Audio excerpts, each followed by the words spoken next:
सबसे ज्यादा जरूरी क्या होता है चढ़ाना? एक बेर। क्या जरूरी है? क्या बोलते हो? बेर की बोर, जो भी बोलते हो, जिसमें गुठली होती है और अपन लोग बोर खाते हैं, बेर खाते हैं। मात्र एक बोर, एक बेर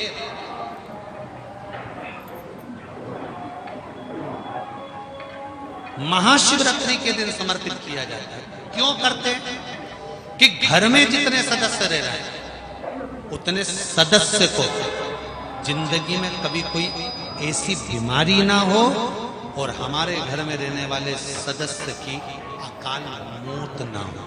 उसके लिए मात्र एक बेलपत्र की जगह एक बेर भी समर्पित कर देते हैं तो अकाल मृत्यु टल जाती है, अकाल मौत टल जाती है।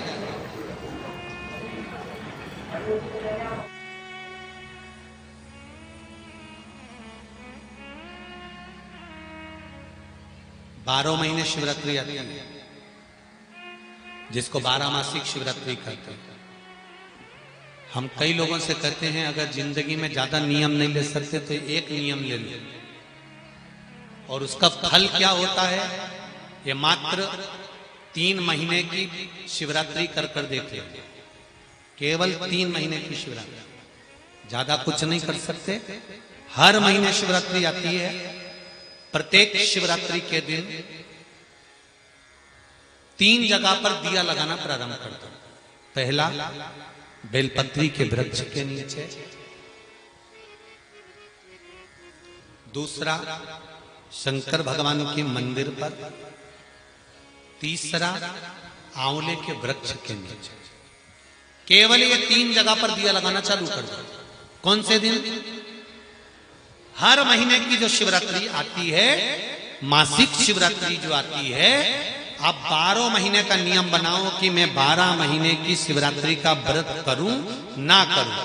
मैं शंकर के मंदिर में 12 महीने जो शिवरात्रि आती है उस शिवरात्रि का नियम लेती हूं कि शिवरात्रि के दिन मैं दिया लगाने 3 जगह पर जाऊंगी। पहला, बोलते जाओ जम के, बेलपत्री के नीचे। दूसरा, शंकर भगवान के मंदिर में या शिव मंदिर की चौखट पर।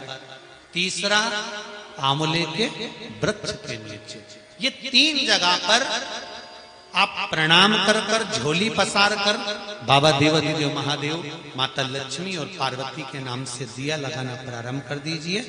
3 महीने की शिवरात्रि पूरी हो, ये निश्चित है अगला पत्र आपका इस जगह पर मिलेगा कि बाबा ने मेरा ये कार्य किया। भगवान शंकर की कथा कर रही है। 6 सूत्र में से अगर एक सूत्र भी भगवान शंकर का आपकी जिंदगी में आ गया तो जीवन का आनंद देने वाला हो गया। ध्यान देना, कन्यादान जो तुमने करा है उसका पुण्य तुम्हारे मरने से पहले हो सकता है कि समाप्त हो जाए।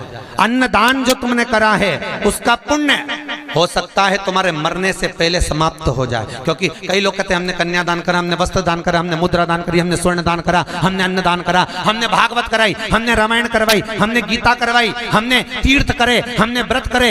ये सारे पुण्य तुम्हारे खाते में हैं। एक पलड़े में तुम्हारे पुण्य रखे हैं, पर एक पलड़े में जो पुण्य इकट्ठे करके रखे हैं तो पाप भी तो देखो कितना करो। पाप भी तो देखो, मालूम पड़े मुंह से किसी की निंदा कर दी, उसी पुण्य में से कम हो गया। हुआ कि नहीं हुआ? अरे बोलो तो सही, अब 200 रुपए लेके आई थी, अब 200 रुपए में से खर्चा करते जा रहे हो तो होगा कि नहीं होगा खर्चा? थोड़ा गलत बोल दिया, पुण्य समाप्त हुआ। किसी को अपशब्द बोल दिए, पुण्य समाप्त हो गया। किसी के लिए गलत देख लिया, पुण्य समाप्त हो गया। किसी के लिए गलत सुन लिया, पुण्य समाप्त हो गया। हमने पुण्य तो बहुत कमाया, हमने ढेर पुण्य इकट्ठा करा। कन्यादान, वस्त्रदान, अन्नदान, मुद्रादान, स्वर्णदान, भागवत, रामायण, गीता, यज्ञ, अनुष्ठान, संत पूजा, गुरु पूजा, सब कुछ करी, पुण्य तो ढेर इकट्ठा करा। पर मरने से पहले ये सारा पुण्य तुम्हारा बोलने से, अपशब्द कहने से, ताना देने से, निंदा सुनने से, गलत देखने से समाप्त हो गया। पर शिव महापुराण की कथा कहती है सारे पुण्य तुम्हारे मरने से पहले भले समाप्त हो जाएंगे, पर शिव महापुराण की कथा यदि तुमने भूल से भी 5 मिनट की भी सुन ली तो वो जिंदगी भर अटल और अमर हो जाती है, वो कभी समाप्त नहीं होती। शिव महापुराण की पुण्य कभी समाप्त नहीं होता, शंकर का किया हुआ पुण्य कभी समाप्त नहीं।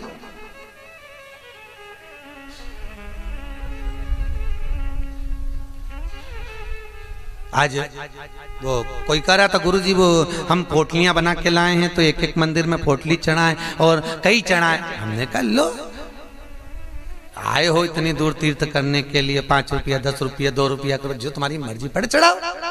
84 महादेव का क्या बार बार दर्शन करने जाओगे? ब्रज 84 कोस की परिक्रमा तो तुमने ना जाने कितनी बार लगा ली होगी ब्रजमंडल में पहुंचकर, पर 84 महादेव का दर्शन करने के लिए आए हो।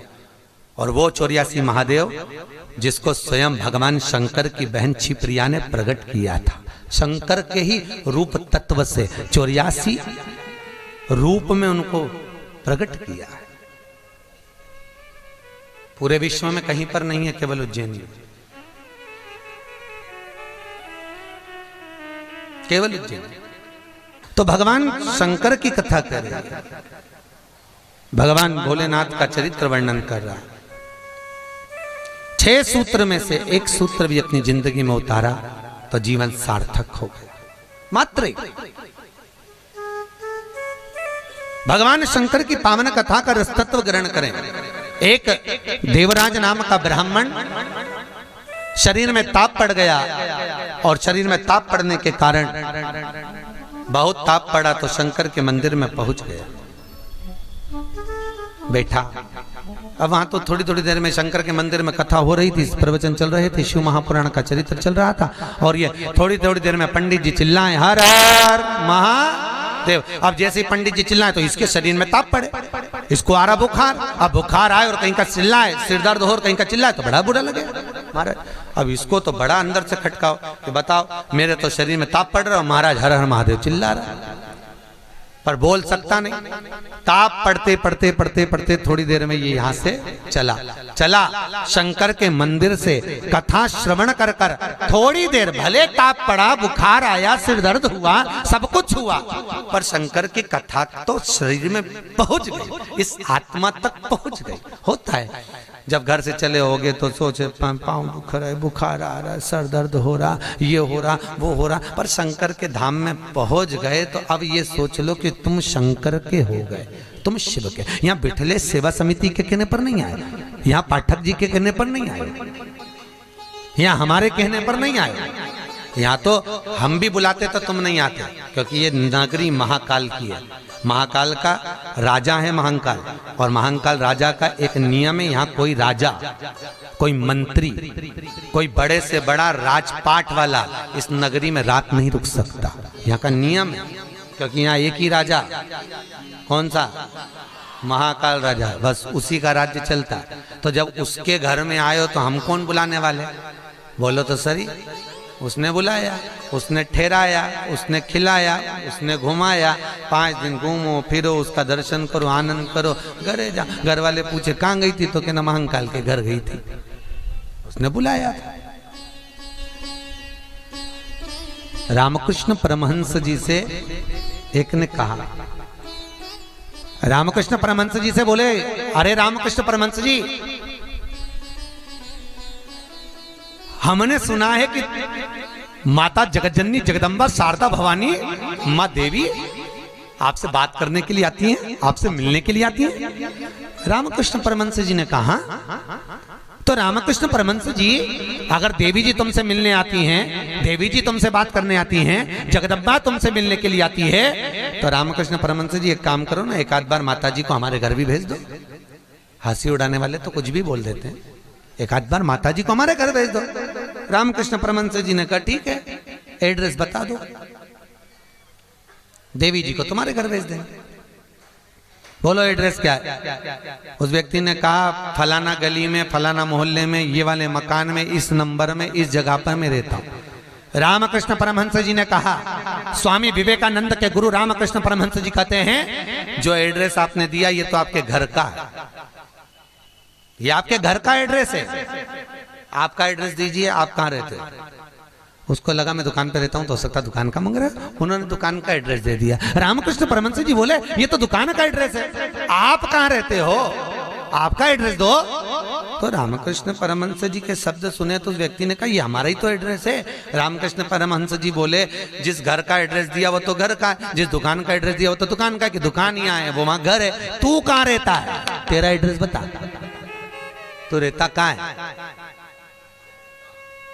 रामकृष्ण परमहंस जी के शब्द सुने उसने चरण पकड़ लिया और रामकृष्ण परमहंस से पूछा आप बताओ कि मेरा निवास कहाँ है। रामकृष्ण परमहंस जी कहते हैं इस शरीर का आखिरी निवास तो शमशान है, मनुष्य वहां निवास करने वाला है। बस ये आत्मा परमात्मा के चरणों में रहे और शरीर आखिरी में वहां पहुंच जाता है, आखिरी में। बड़े आश्चर्य में लोग बताते हैं हम वहां रहते हैं, तुम नहीं रहते, तुम्हारा घर रहता है, तुम चले जाओगे घर में ही रह जाएगा, अभी तुम्हारा एड्रेस है फिर तुम्हारे बेटे का हो जाएगा। अरे बोलो तो फिर बेटा गया पोते का हो जाएगा, पौता गया पर पोते का हो जाएगा, वो तो घर का पता है, तुम्हारा एड्रेस क्या है, तुम किस पते पे रहते हो। अताना पता जबरदस्ती के लापता घूम रहा, काय का पता तुम्हारा, जबरदस्ती के छाती ठोक के मेरा घर मेरा घर मेरा घर। एक आध दिन यमराज आई गया उठा के ले गया, सब धाड़ धाड़ रोएंगे। 2-3 महीने के बाद 4-6 महीने के बाद बेटा नेम प्लेट निकाल के खुद की चिपका देगा, मेरा घर काय का घर तुम्हारा।